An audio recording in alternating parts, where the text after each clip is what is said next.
También neófito con esto, ya estamos grabando.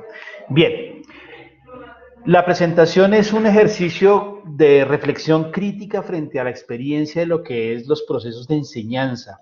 ¿De dónde viene esta idea de estas reflexiones que las he venido trabajando ya desde hace unos años para acá? Es un poquito el ejercicio de síntesis mía, de pesquisas, de investigación desde una perspectiva antropológica al proceso de educación, de enseñanza-aprendizaje, a las prácticas de aula, a las dinámicas de la vida escolar. Y quiero hacer una primera contextualización, digamos, de dónde me voy a parar para hablar.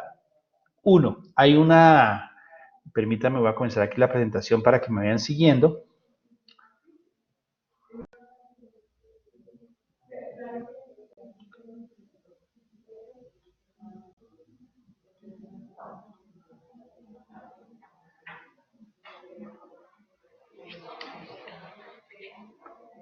Bien, la primera de ellas es que hay una primera categoría que es la modernidad. Cuando yo hablo de los tiempos modernos no me refiero a los tiempos actuales, sino desde la perspectiva social o sociológica a un tiempo concreto, a una época, digamos, de la humanidad que va desde finales del siglo XVIII o mejor siglo XIX, todo el siglo XIX y primera mitad del siglo XX.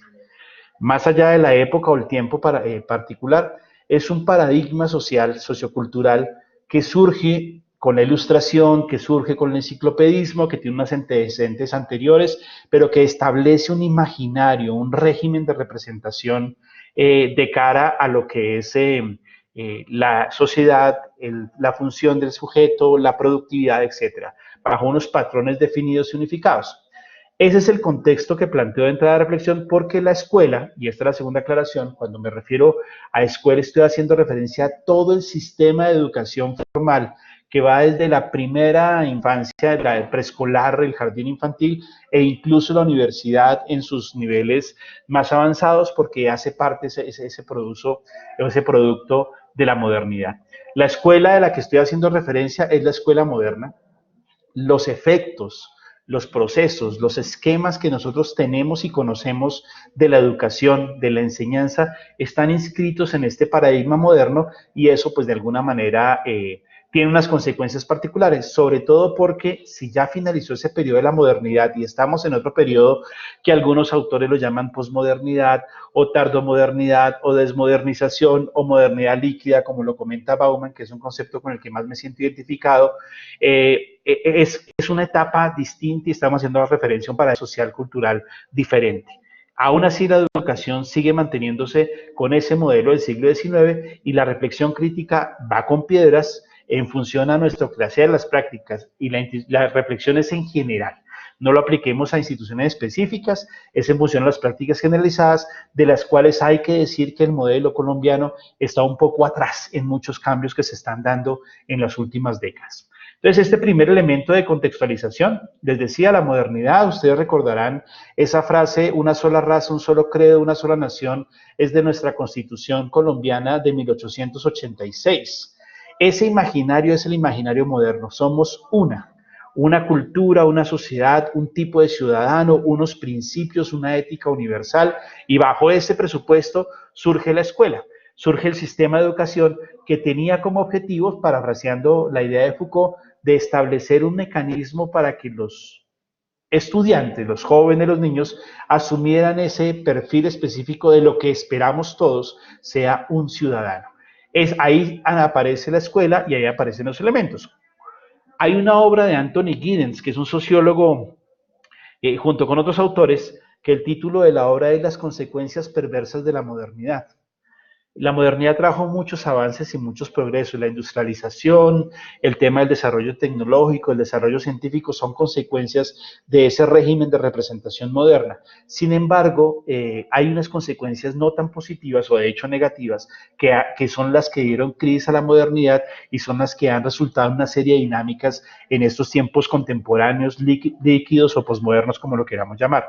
Por ejemplo, una de esas consecuencias es que bajo ese régimen de representación de que hay una forma de ser sociedad, todas las otras de formas de pensamiento alternativo, todas las otras formas culturales, todas las otras formas de naciones con lógicas distintas quedaron invisibles o marginales. Esa es una consecuencia social.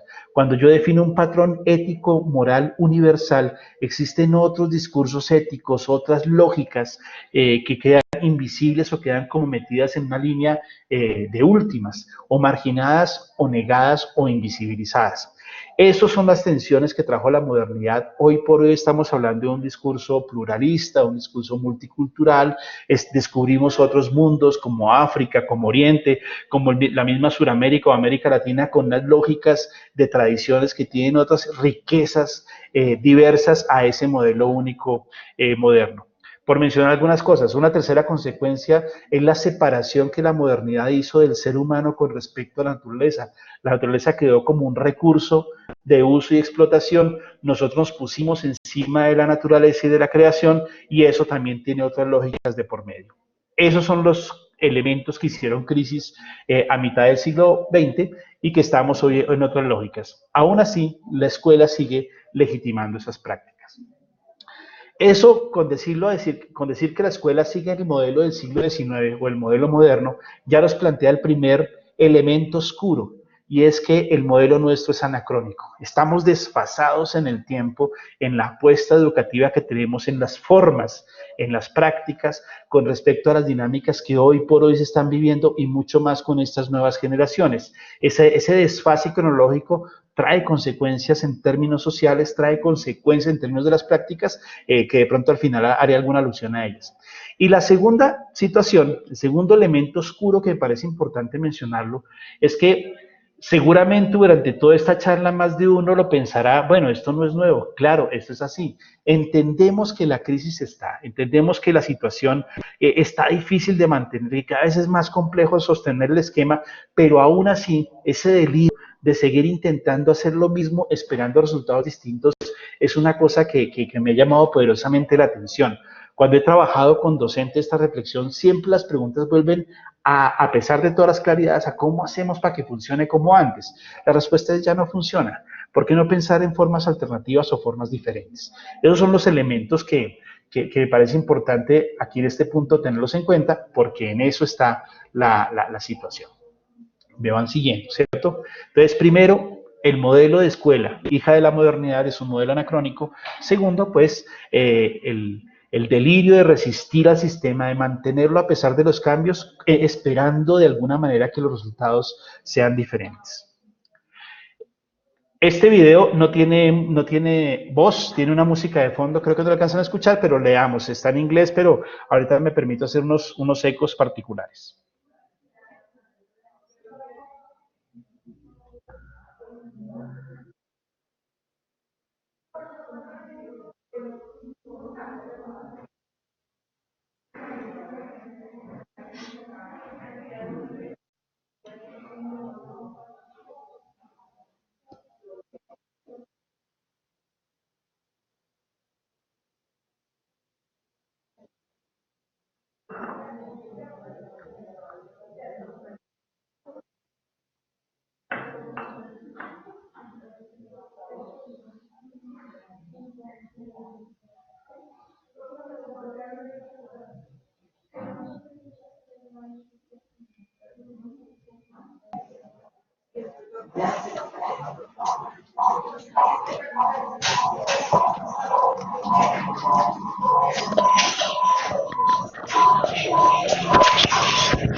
Ese video se hizo en el 2007 y ha tenido varias evoluciones al respecto. Esa información y esos datos, algunos grupos, algunos investigadores hemos trabajado sobre estas mediciones en diálogo con estudiantes en una dinámica que llamamos etnografía digital y han cambiado drásticamente en función del fortalecimiento de la cultura digital en nuestros tiempos. Sobre eso quizás al final pueda hacer algunas disertaciones. Ese es el esquema que tenemos. Palabras más, palabras menos, el video nos dice, bueno, en un aula de clases, si el estudiante aprende de lo que hace, ¿qué aprende haciendo aquí sentado tantas horas? Hay unas dinámicas sociales importantísimas de realidad, de análisis, de pensamiento crítico, que la educación básica, media o universitaria no está respondiendo.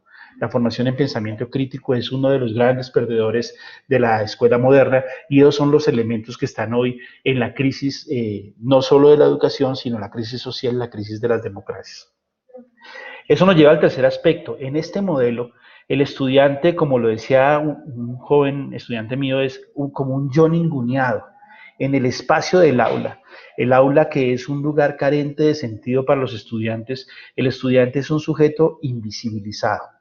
Eh, ¿Por qué? Porque el modelo nuestro hace que el conocimiento sea el elemento central que es de dominio del profesor. Y claramente nuestro imaginario de clase, nosotros hablamos el modelo de enseñanza-aprendizaje y hablamos en pedagogía de la relación docente-alumno o docente-estudiante, como si fuera una relación uno a uno, cuando sabemos que no es así, que nuestra relación es 1 a 30, 35, y si tengo 5 clases, pues multipliquen eso, y son colectivos los que están detrás de eso, pero quien tiene el poder del conocimiento es el profesor. Y eso hace que el estudiante en la dinámica social de la clase, pues no tenga una participación activa. Curiosamente, en nuestros tiempos, todas las instituciones sociales se han democratizado, menos una, que es la escuela, la institución de educación. Aquí las prácticas, el régimen de relaciones institucionales no es democrático, no lo digo en términos internos de quienes trabajamos en una institución, sino sobre todo en la gran población que es la población estudiantil. Nosotros hacemos ejercicios de participación, pero terminan siendo a veces simbólicos. El estudiante se ha vuelto más usuario que parte de dinámica de una comunidad universitaria. Y eso tiene que ver con estos elementos. Cuando yo pienso en un estudiante ninguneado, pues también tengo en cuenta de que estamos trabajando sobre un imaginario que no existe, que no es real, pero cuyos efectos son más reales que la misma población estudiantil. Una categoría que he trabajado también en docencia, con estudiantes, es el concepto de hiperrealidad. Es una categoría social que se concibe sobre una idea que termina pesando más que la realidad misma, por eso es hiperreal. El ejemplo más clásico es el del indígena nuestro. Si yo veo a un indígena, sea Kogi, sea Embera, sea Catío, sea Uwa, y lo veo por la calle con corbata y camisa y saco, pues vamos a decirlo, a pensar que no es tan indígena como si como fueran otros que tendrían sus trajes o atuendos típicos. Alguna vez un taita en Vera me comentaba que haciendo unas diligencias para conseguir un crédito para su universidad, fue a la fundación o a la organización que garantizaba esto y no la atendieron porque iba de jean, camiseta y con celular. Entonces no le creyeron que era indígena y él no traía los papeles en ese momento, pues le tocó devolverse, poner sus atuendos, sus collares para llegar y decir, y ahí sí lo atendieron. Eso tiene que ver con esos imaginarios hiperreales. El estudiante, el imaginario que tenemos del estudiante es un imaginario hiperreal. Es decir, esos dichos que se vuelven recurrentes en los discursos entre docentes, es que los estudiantes no estudian, los estudiantes si se dejan solo hacen trampa, no podemos confiar en ellos, terminan pesando hasta tal punto que muchas de las políticas que define la institución son sobre los imaginarios y no sobre las prácticas reales de los estudiantes. Entonces, ese es otro aspecto, el estudiante no es un sujeto activo en este esquema moderno de la educación. Cuarta, es una muy importante, la nota. A veces en las reflexiones pedagógicas o de los proyectos educativos, algunas instituciones dicen, no, lo más importante para nosotros es el conocimiento. Otros dicen, lo más importante para nosotros son los estudiantes. Lo más importante para nosotros son los docentes, porque son los que llevan el día a día. Lo más importante para nosotros es la misión, el compromiso social, en fin. Y eso está plasmado, digamos, de alguna manera, no estoy diciendo que sea mentira, lo asumimos, pero en las prácticas cotidianas, en el día a día, lo más importante en este esquema moderno de la escuela es la nota. La nota, palabras más, palabras menos, es la moneda de intercambio y negociación en la vida escolar, en la vida de la institución educativa. Y piensen ustedes por un momento. Imagínense un sistema educativo nuestro sin notas.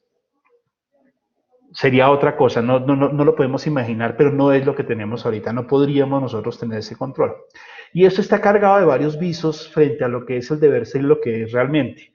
La nota es el mecanismo oficial para el control de la aprobación, del aprendizaje, para la medición de conocimiento. Esos terminan siendo elementos secundarios frente a la función principal y es de control y normalización. Aquí sí un poco haciendo la reflexión Foucaultiana. Si el espacio de la escuela es para normalizar, es decir, coger esta población y acomodarlos a un modelo específico de sujeto, pues obviamente la nota es el mecanismo de control que me permite a mí esa normalización. ¿Cuánto sabe, cuánto aprendió? Sí, pero en parte para el sistema.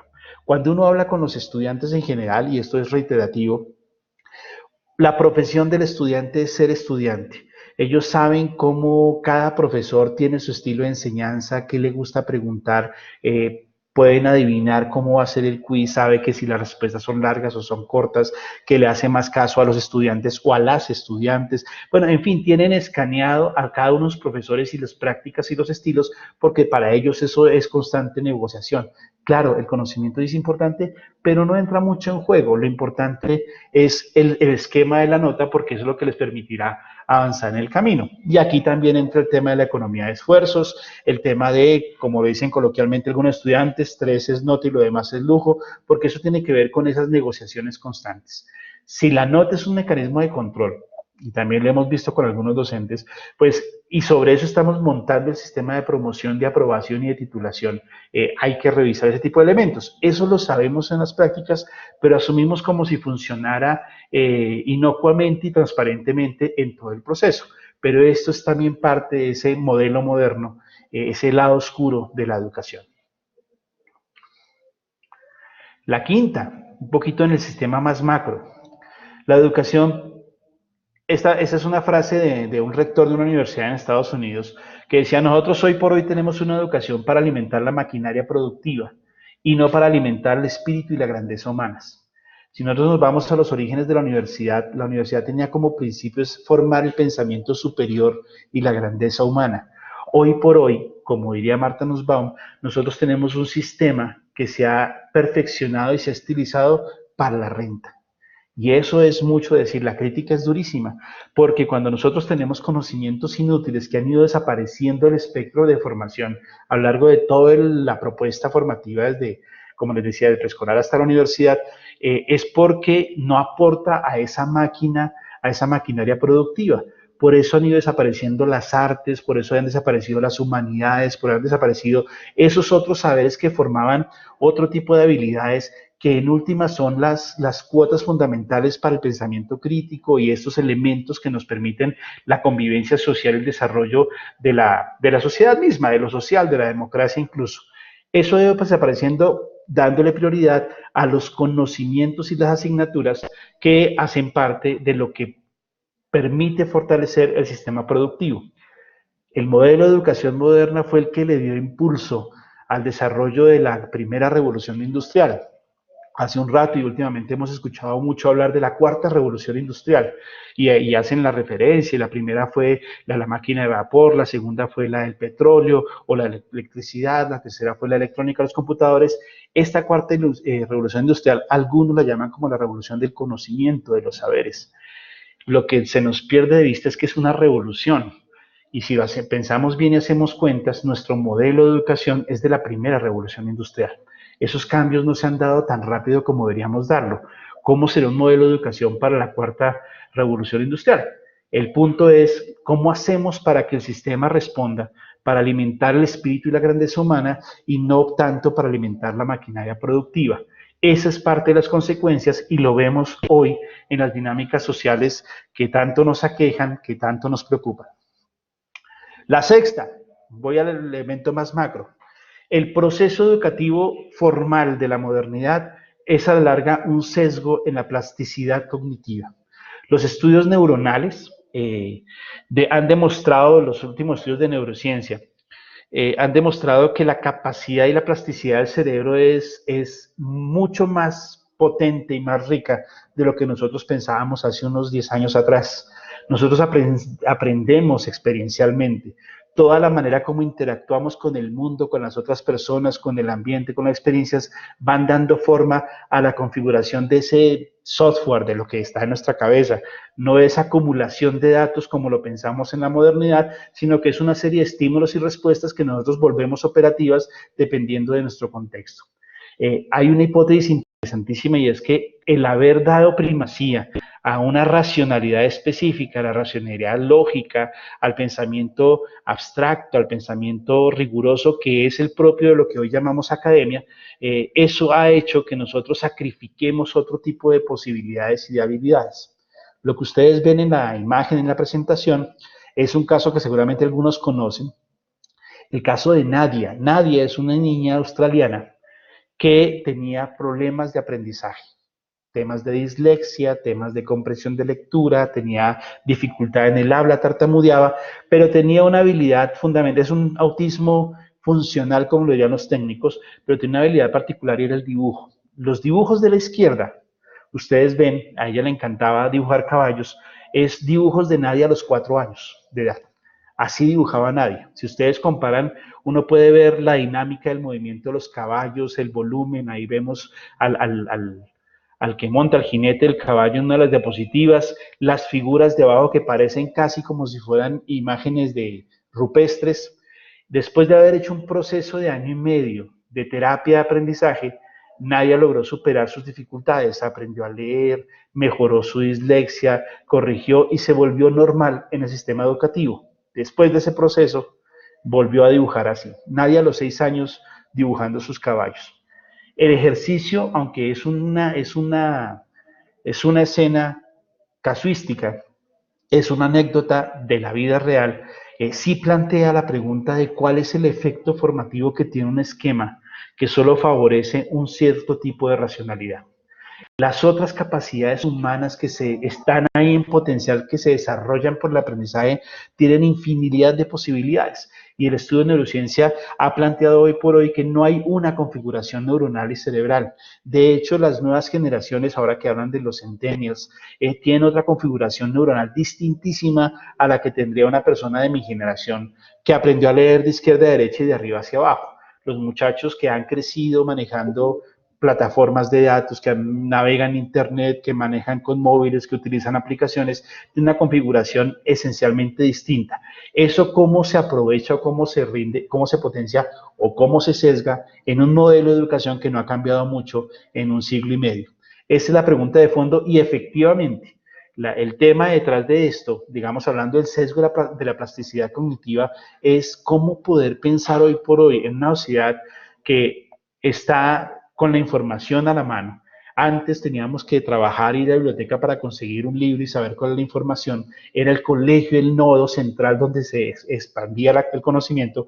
Hoy por hoy el cosmos, la red, internet, el mundo, pone el conocimiento al alcance de la mano. ¿Cuáles son esas habilidades?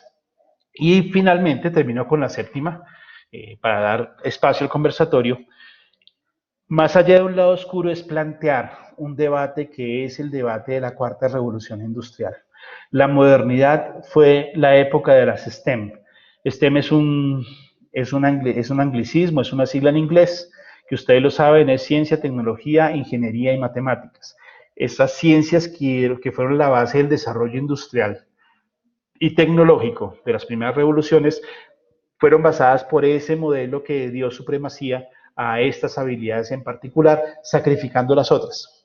Hoy por hoy las dinámicas de conocimiento, las búsquedas laborales, el futuro de la economía se está centrando en que algunos expertos, y aquí cito a Joseph Aun, que escribió un libro titulado A prueba de robots el año pasado, salió en agosto del año pasado, es las humanics. No es las humanidades en el sentido tradicional de la expresión, sino esa serie de competencias fundamentales que son irreductiblemente humanas.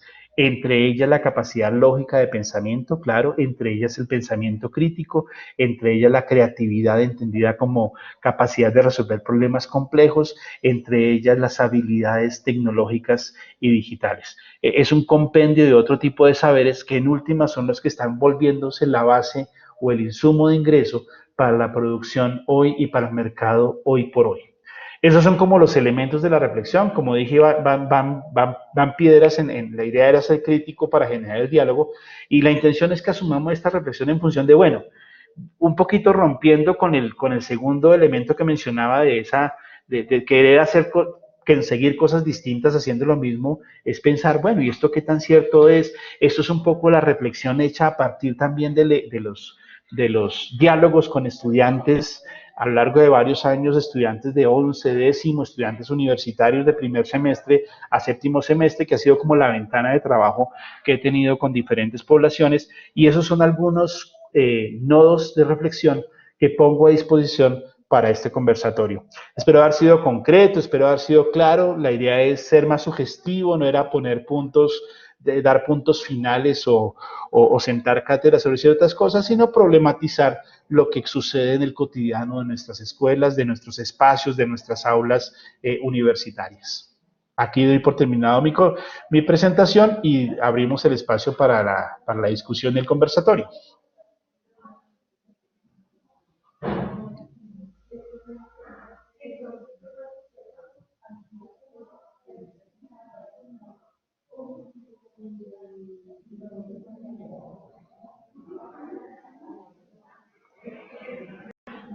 ¿Me escuchan? ¿Me siguen?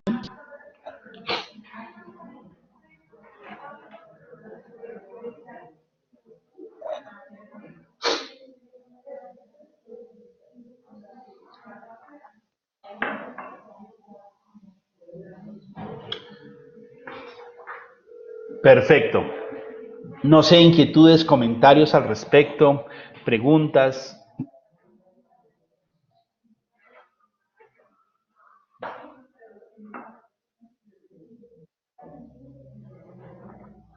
Gracias por los comentarios.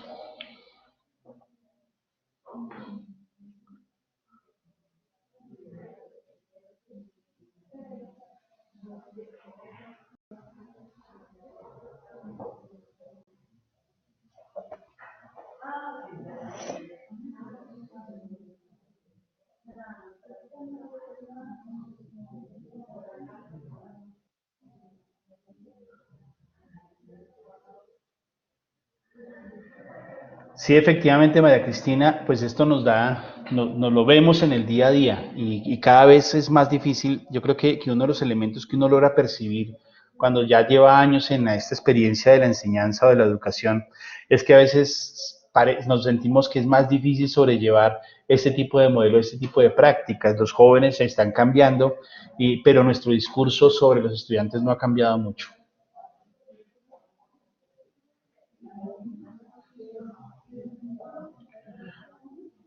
Bueno, quiero escuchar voces, comentarios, levantadas de manos.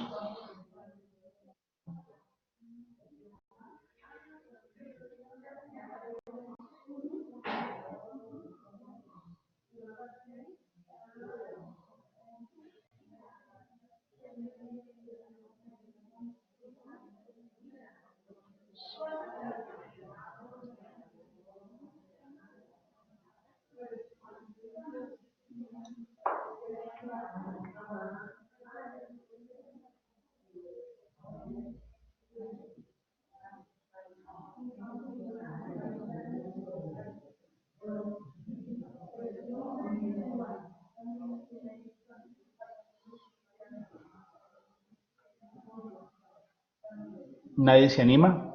Solo he escuchado ecos aquí de Zipaquirá. ¿Dónde estarán los otros?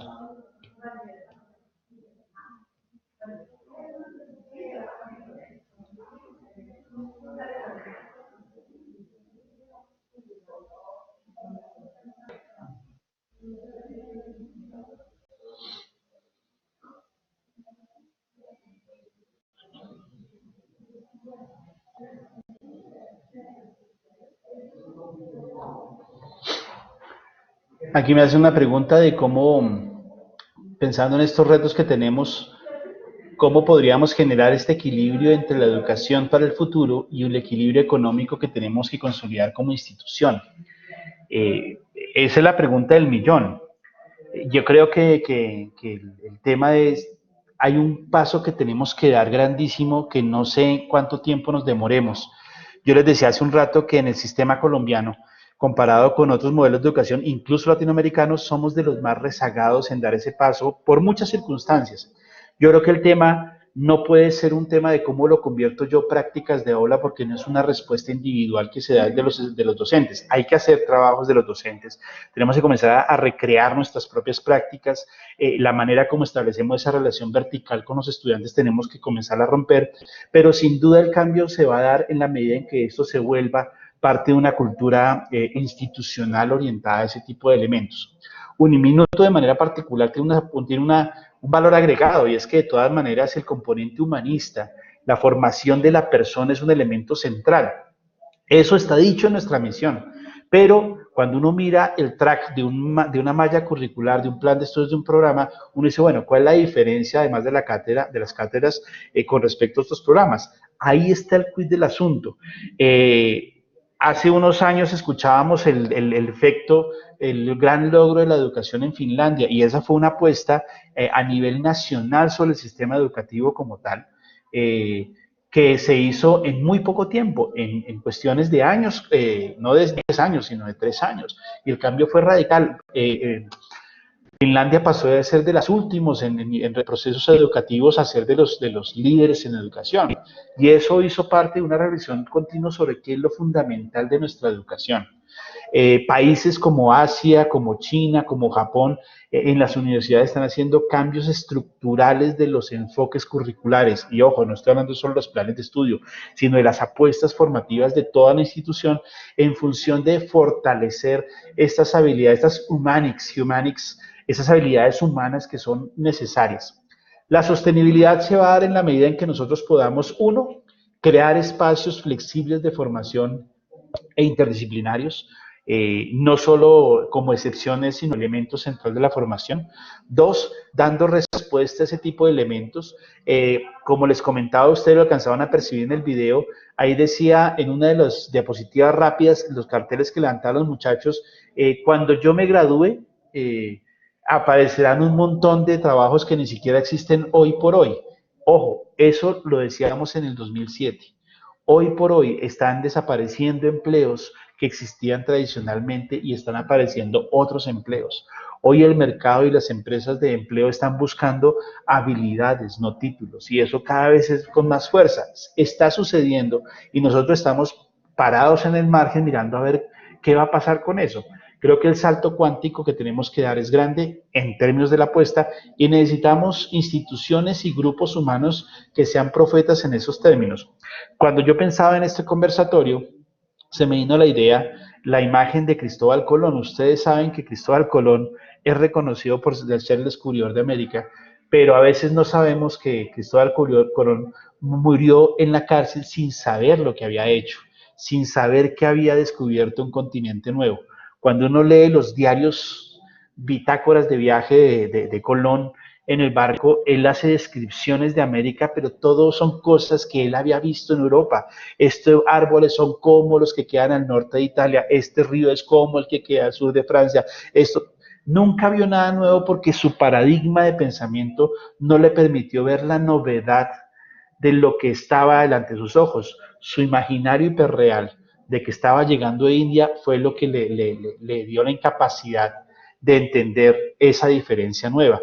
Y creo que en educación nos pasa eso. Seguimos, sabemos que algo no funciona, sabemos que el sistema se ha vuelto casi insostenible, que está en crisis, que hace agua, que estamos perdiendo estudiantes, que están aumentando las certificaciones, que las empresas están buscando otros perfiles y sabemos, lo intuimos, pero seguimos esperando a que esto funcione o vuelva a funcionar sin hacer cambios estructurales. Y las propuestas que surgen a veces son coyunturales, hagamos talleres, miremos cómo desde el aula resolvemos, y sí, esos son elementos que pueden ayudar, pero no son una solución definitiva. Ahí está el desafío que tenemos como institución, y esto no es de una universidad, sino del esquema general.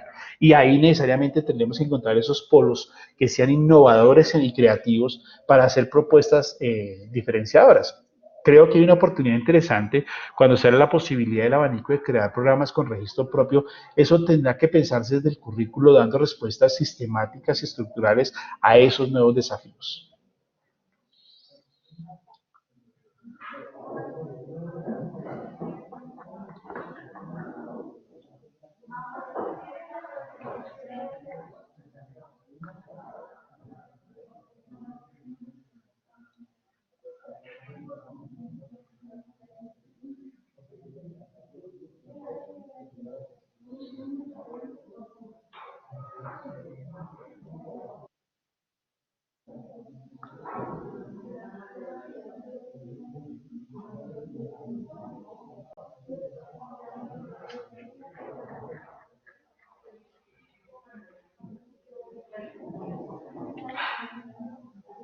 No sé qué otras inquietudes haya, qué otros comentarios.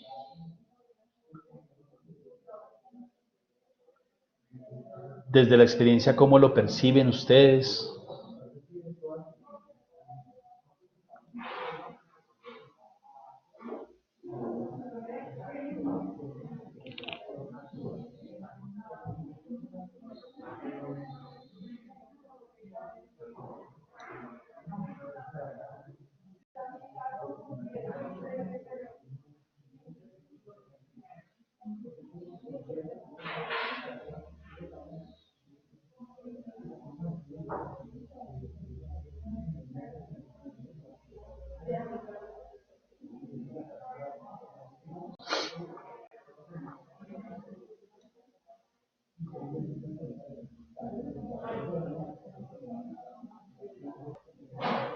Bueno, creo que si no hay comentarios, eso será todo por el conversatorio de hoy. Yo hoy me estrené aquí en este espacio que considero valiosísimo. Ojalá podamos seguirnos participando. Elena me dice, tiene un comentario, cuéntame.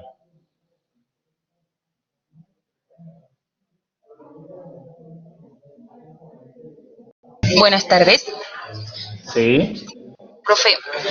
Es que yo tengo siempre he tenido como la preocupación frente al tema de las generaciones. Por ejemplo, yo soy migrante digital, pero los sí, estudiantes que están ahora en el aula son nativos. sí, Entonces, esa preocupación gira en torno, es que esos métodos o esa dinámica que yo utilizo, pues la hago desde mi contexto. Entonces, sí. para mí ese es un reto y un desafío que tiene la educación actual, es cómo nosotros que somos migrantes hacemos ese cambio en el chip y nos adaptamos a esas nuevas generaciones. Entonces, a lo que usted ha venido mencionando, yo le agregaría también como esa parte. Nos cuesta mucho ponernos en los zapatos de esa otra persona que ya no es como nosotros que lee libros, sino es una persona que busca una información mucho más concreta, es más visual. Entonces, ese desafío a mí me genera a veces, y a veces no, casi todo el tiempo, preocupación, porque nuestros estudiantes, nosotros no queremos como aceptar esa realidad y estamos siempre como insistiendo al estudiante que tiene que amoldarse es a nosotros y el cambio está yendo es hacia la construcción de esos nuevos paradigmas de la enseñanza. Sí. Ese era mi... Hay algo, Elena, gracias por la inquietud. Hay varias cosas que hacer comentarios. Yo creo que hay que saber arriesgar en el buen sentido de la palabra, digamos, hay que hacer riesgos calculados y el primero de ellos es parte de nuestro hándicap, de nuestra limitación, es, como lo mencionaba hace un rato, ese imaginario hiperreal que tenemos del estudiante. Sí es cierto que nuestros jóvenes son nativos digitales, o mucho más nativos que tú, Elena, y definitivamente mucho más nativos que yo, y hemos tenido experiencias diferentes con relación a la tecnología. Pero primer imaginario y primer mito que tenemos del aula moderna, y es que los estudiantes llegan al salón a encontrar el conocimiento. Y resulta que a veces pasa lo contrario. Cuando yo como docente les digo, apaguen el celular, guarden el celular, lo que estoy es desconectándolos del conocimiento. Entonces, las dinámicas de que yo tengo que enseñarles, tengo algo para enseñarles, para transmitirles, son las cosas que tengo que comenzar a preguntarme. Y cómo, más bien, cómo yo busco herramientas para que los muchachos, los estudiantes, accedan a la información, busquen, naveguen en ese mar de información y desarrollen habilidades de, bueno, de todo lo que yo encuentro, ¿qué me sirve? Es un aprendizaje que nosotros no hicimos. A mí me daban ya la información que servía y me decían el libro está en tal, el capítulo está en tal parte. Pero cuando yo encuentro un montón de artículos en Internet, desde el rincón del vago hasta bases de datos, en ese espectro, ¿qué es lo útil para mí? Eso es una habilidad que no la tenemos nosotros y toca construirla colectivamente. Hay un término, es un neologismo, yo soy amigo de los neologismos porque me gusta pensar en esas cosas como alternativas diferenciales. En la educación moderna, la pedagogía se constituyó como en la metodología básica y toda la reflexión. La palabra original significa llevar de la mano. El pedagogo es el que lleva al niño de la mano. Y nosotros en la universidad hablamos de pedagogía. En el fondo estamos llevando al niño de la mano. ¿Sí? Y hoy por hoy hay que pensar las aulas como comunidades de saberes. Yo tengo un conocimiento, por la trayectoria, por lo que he estudiado, por lo que he ido, por lo que sea. Más allá del título es por lo que he hecho en mi experiencia personal. Y los estudiantes tienen otro conocimiento, en la misma área quizás menor, pero en otras áreas diferente o mayor o enriquecido. La cantidad de información que los jóvenes buscan día a día, lo veamos en el video, es impresionante. Cada palabra que les llama la atención, cada tema que escuchan lo buscan. Las noticias están llegando hoy por hoy, primero en redes sociales y después en los noticieros de la mañana o de la noche. Entonces, ahí hay una riqueza importante que deberíamos saber explotar. Dos, hay que contar con ellos. Ustedes conocen, hay una historia de las clásicas que uno trabaja en educación y es el huevo de un pato que llegó al nido de una gallina y la gallina lo crió como si fuera uno de sus hijos y tenía al final 10 pollitos y un pato, pero por la mamá gallina todos eran pollitos. Hasta que un día se acercaron al lago y el patico instintivamente se lanzó y comenzó a nadar en el lago y la mamá desesperada diciéndole que vuelva a la orilla que se iba a ahogar. Y efectivamente, la tendencia nuestra es que pueden fracasar en muchas cosas. Ellos están navegando en otro mundo y hay que permitirles que naveguen bajo una imagen controlada del proceso. Eso no se hace de la noche a la mañana. Yo creo que valdría la pena pensar con equipos y con comunidades de saberes cómo podemos crear laboratorios reales, sociales, donde el aprendizaje no sea un elemento del obligatorio, de la nota, sino que sea una experiencia que nos lleva a descubrir cosas nuevas, aunque incluso eso sea salirse un poco de lo que yo tenía configurado o calculado en mi proceso de aula.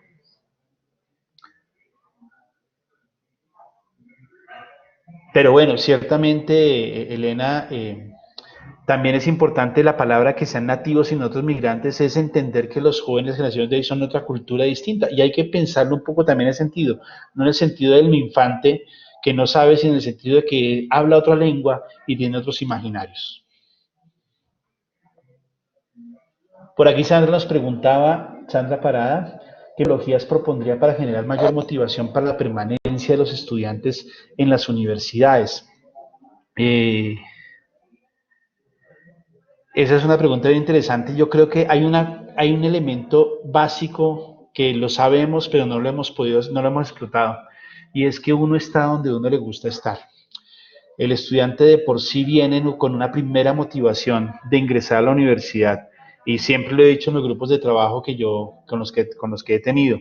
El muchacho, aunque diga que quiere ser ingeniero, arquitecto, trabajador social, él lo que en realidad en su primer momento está es queriendo entrar a la universidad o entrar a una institución de educación. Y busca experiencias, experiencias de sentido, experiencias que le digan algo, no en 5 años, no en 2 años, hoy, aquí y ahora.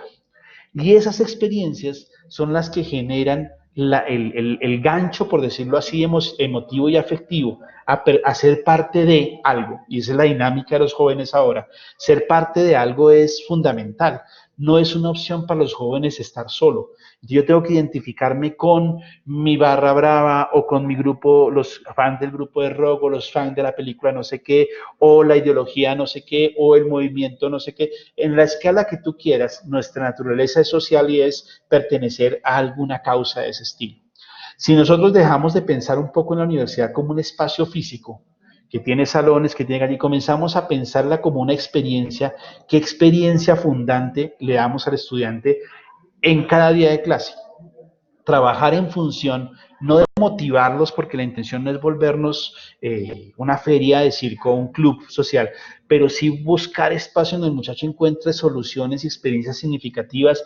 Ese es el factor diferenciador que cuando venga cualquier dificultad va a procurar que mantenga ese esfuerzo por permanecer. En últimas, para resumir esta idea, la primera idea es, tenemos que atender es las experiencias motivacionales, no en términos de animador de grupo, sino en términos de qué es lo que yo siento y vivo hoy aquí en mi universidad, con mis docentes, con mis compañeros y compañeras de clase. Eso es fundamental, nosotros no lo pensamos usualmente. Lo que les decía, yo manejo mi clase pensando en que eso tiene sentido al final de semestre o cuando se gradúe. No, esto debe tener sentido hoy, cada experiencia, cada día a día, eso es un elemento fundamental. Y lo segundo, que me parece importante de cara a esa motivación, esa permanencia, es que desafortunadamente lo que nosotros implementamos mientras sea asistencialista, vamos a producir el efecto contrario. ¿Por qué? Porque no estamos dando la posibilidad a los estudiantes a que desarrollen sus propias capacidades de resolver sus propios problemas. A veces la intención de la universidad con la preocupación de ayudar a los jóvenes, pues es ofrecerles la mano amiga, resolverles, ayudarles con el problema económico, ayudarles con el problema personal, ayudarles con, y terminamos resolviéndole nosotros problemas que debería asumir el joven. Eso hace parte de esa invisibilización de la que hablaba hace un rato. ¿Por qué no pensar en darle las herramientas, empoderarlo, que participe, que se haga activo, que no sea un sujeto pasivo en el espacio de la universidad? Y eso seguro va a dar otro tipo de réditos en el corto y en el mediano plazo. La idea es que el estudiante sea un sujeto activo, la idea es que el estudiante, obviamente, con el apoyo que le ofrecemos, sea para que él desarrolle sus estrategias y encuentre sus soluciones y logre superar las dificultades, y de seguro la respuesta va a ser distinta. Si yo cuido a un muchacho y le resuelvo sus problemas, a la vuelta de un tiempo, eso se me va a convertir en un problema a mí, porque el muchacho se vuelve dependiente de lo que yo tenga para darle, y si no tengo para darle, ahí viene el problema. Pero si yo me encargo de que el muchacho viva la experiencia y experimente y ensaye y resuelva su problema, a la vuelta del corto tiempo vamos a encontrar un joven que está agradecido con su institución porque le dio las herramientas para seguir adelante. Y lo digo también que eso es parte de mi reflexión personal.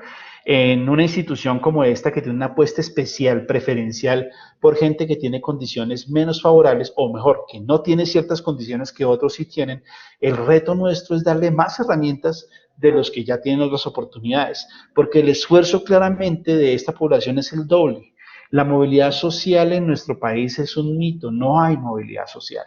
no en grandes movimientos. La educación superior es de los principales apalancadores del cambio social, sí, en términos individuales, pero no en términos grupales, y desafortunadamente ofrecemos estas herramientas de empoderamiento.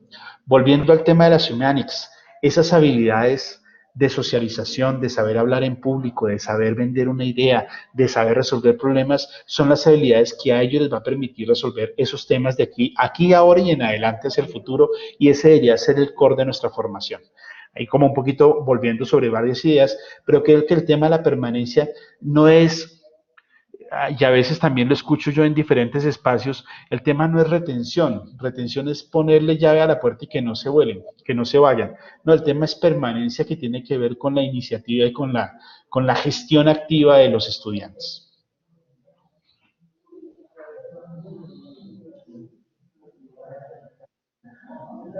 Ok, Sandra.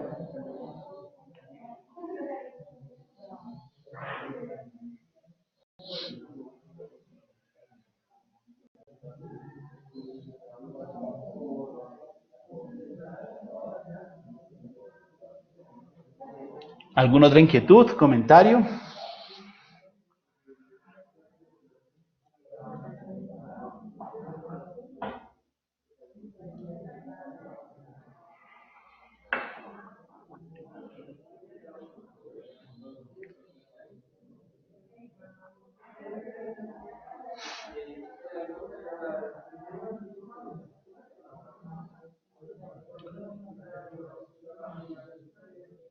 Bien, por ahí algunos escribiendo, pero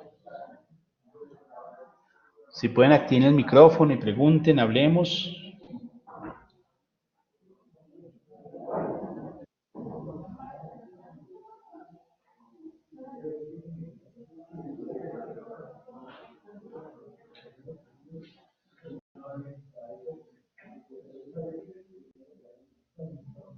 Aquí me escribe Oscar que es una realidad que el estudiante que tenemos en el aula no es igual al que teníamos hace unos años y continuamos utilizando la misma metodología en el aula.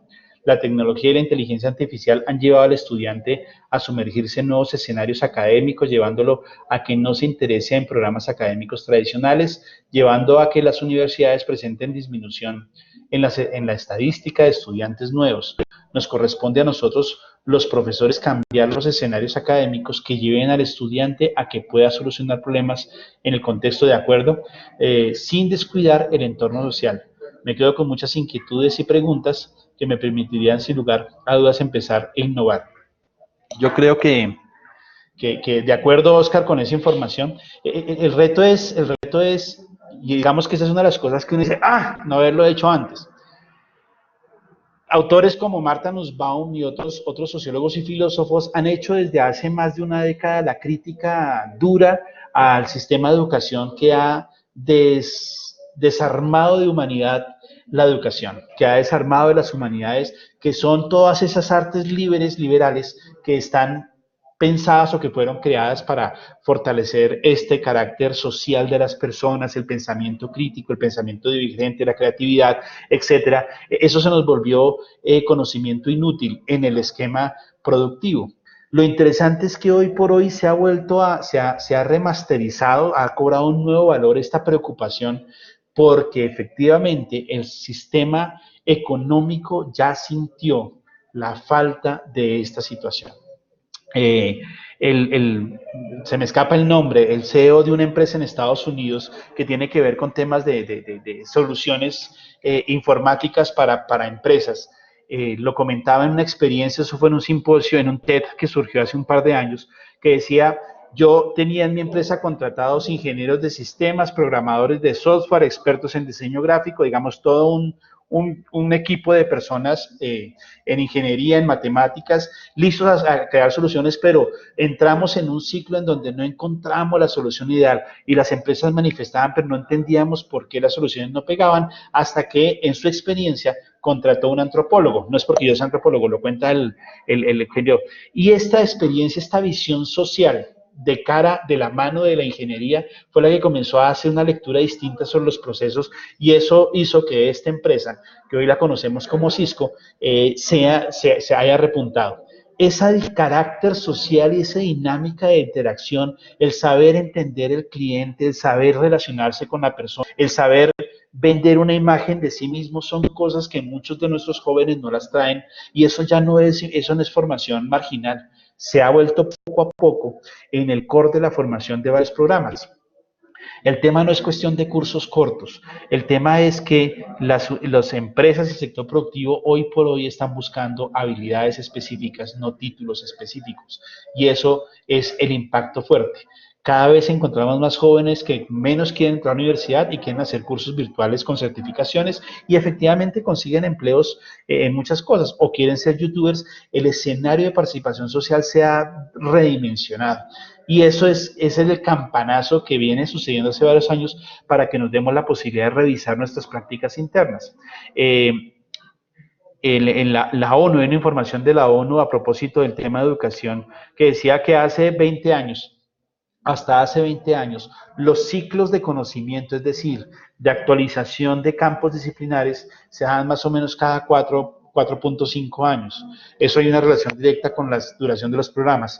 Hoy por hoy, esos ciclos de renovación de conocimiento disciplinar se están dando en 6 meses. Eso es un cambio total de paradigma en función de lo que estamos haciendo. Como lo decimos, yo comienzo a dar una formación a un muchacho en un primer semestre y el riesgo es que en un año ya estemos dando contenidos que se han ajustado, se han desactualizado. Y eso hace parte de esas dinámicas. Responder para el hoy es un desafío, y en la medida en que estemos dando respuestas de impacto novedosas, seguramente el tema de la sostenibilidad de la universidad y de nuestras matrículas tendrán otro tipo de alcances.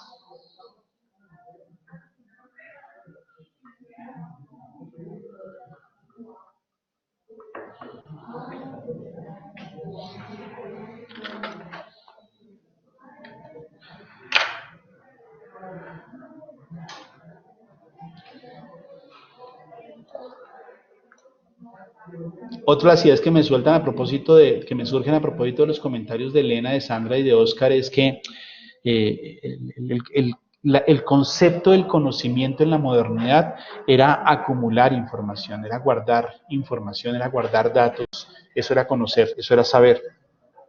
Y hoy por hoy, en las dinámicas de ahora, no es tanto guardar, sino usar y saber emplear la información. La información está ahí. Lo comentaba yo en una conferencia hace unos días, un estudiante me decía, yo les preguntaba a mis estudiantes, ¿qué esperan ustedes de esta clase? Y un muchacho me contestó, yo espero que usted me enseñe algo que no encuentre en Google. Y me la puso de para arriba. Y creo que esos son los retos que tenemos nosotros. ¿Y qué podemos enseñar que no esté? Pues efectivamente cómo hacer uso de esa información que está ahí a la mano. Un joven usa la información, y de hecho nos pasa a muchos de nosotros hoy por hoy si somos usuarios de redes, buscamos la información, la usamos y la descartamos. Cuando volvemos a necesitarla, volvemos a buscarla y la volvemos a utilizar. O sea, el tema de la memoria ha pasado a otro nivel y se han puesto sobre relieve otro tipo de habilidades cognitivas. Entre ellas, fundamental, la creatividad.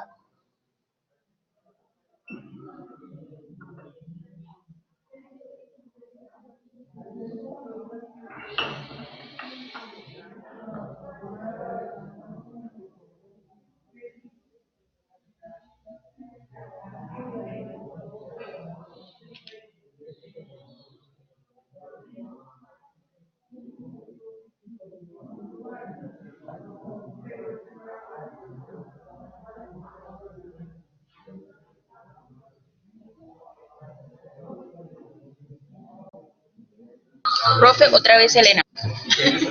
Elena, dale.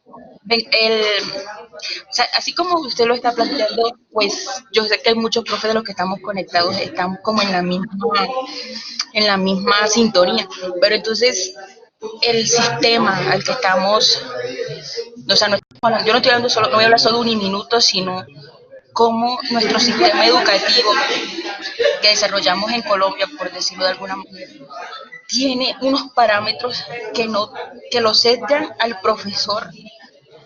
Digo yo, pues que lo sesgan. Por ejemplo, usted habla del tema de la creatividad, de todas estas habilidades blandas que debemos comenzar a trabajar.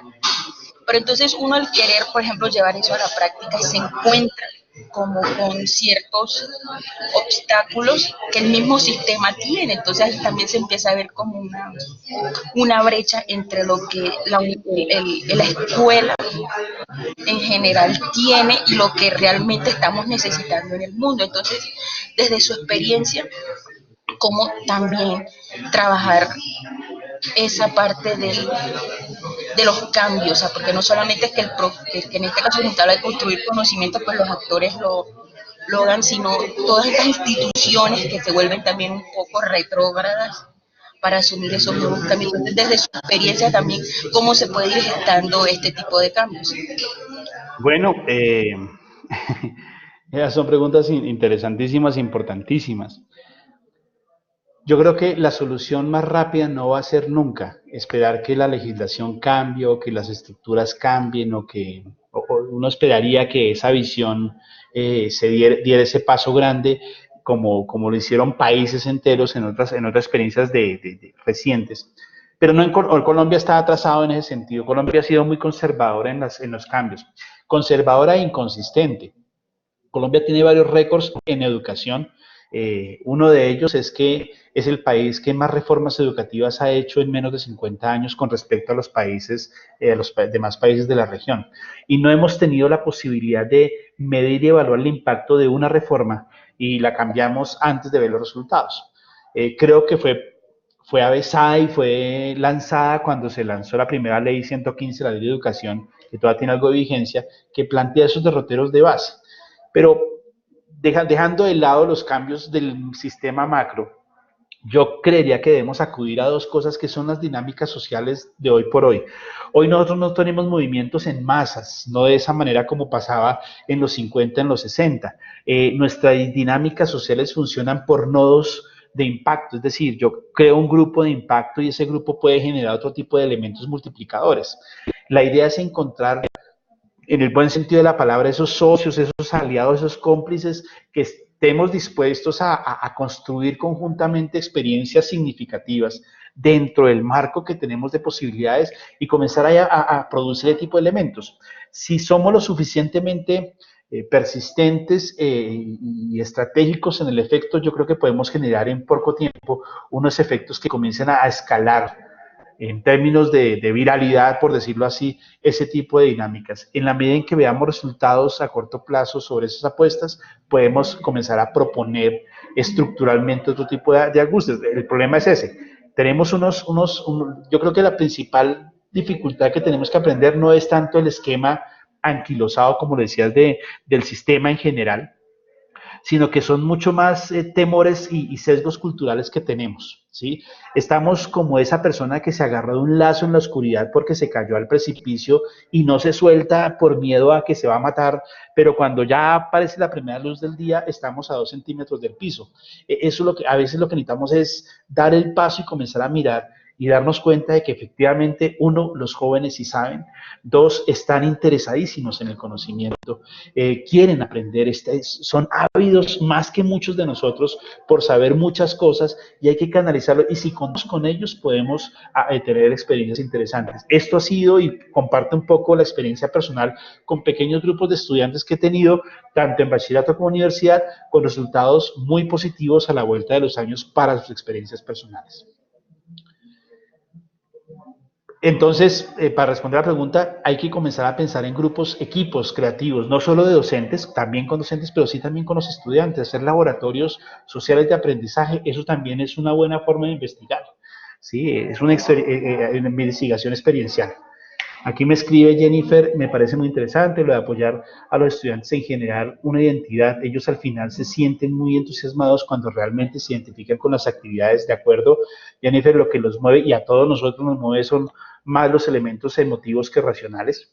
Eh, Dice, como por ejemplo los estudiantes de semilleros, cuando realmente sienten que están trabajando por algo propio, ¿de acuerdo? Que genera una identidad, una hoja de vida que los hace sentir no solo perteneciente a un espacio, sino que también que pueden desarrollarse como seres humanos. Algo así como el trabajo en voluntariado o viajar, es algo que realmente le da un plus al ser. Es tanto así que por eso después de graduados siguen en contacto. Exactamente. Esa es la idea. Mire, la fórmula en últimas es básica. El tema no es conectar cabezas, sino conectar corazones. El, el, el concepto que les decía ahorita de los neologismos tiene que ver, hablando de la pedagogía, yo creo que hay que pensar una especie de coinogogía, no sea el llevar de la mano al niño, hablando en términos etimológicos, sino caminar juntos. Ese caminar juntos hace parte de lo que menciona Jennifer, es la experiencia que debe ser de aprendizaje. Cuando yo me siento entre pares, me ubico, aunque sean jóvenes estudiantes míos, y no es que me iguale a ellos, sino que comienzo a trabajar y vengan, caminamos juntos y construyamos juntos, esa experiencia en donde yo me sienta partícipe es diferente al cuando a mí me toca hacer algo. Hay un cambio sustancial psicológico y social que tiene un efecto diferenciador. Y esos pequeños nichos, como lo menciona Jennifer, el semillero de investigación, el voluntariado, obviamente el objetivo es la investigación, el conocimiento, o es el servicio social, o es el trabajo con la comunidad, pero de fondo realmente lo que une ese pegue social es la experiencia interpersonal de construir juntos algo que me separa del resto, que me da un valor diferenciador. Ese tema de la identidad entendida no como el rasgo propio y diferenciador, sino como ese elemento que me identifica con un grupo particular, es lo que genera cohesión, lo que genera permanencia y lo que genera compromiso.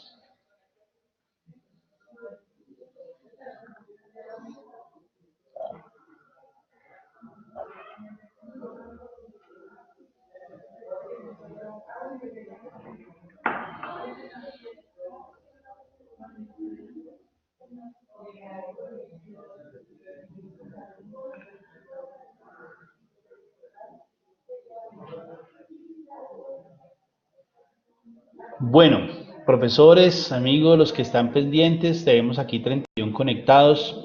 Espero que haya sido de interés. Como digo siempre, la idea es generar buenas preguntas, no dar soluciones, sino generar la inquietud para seguir avanzando.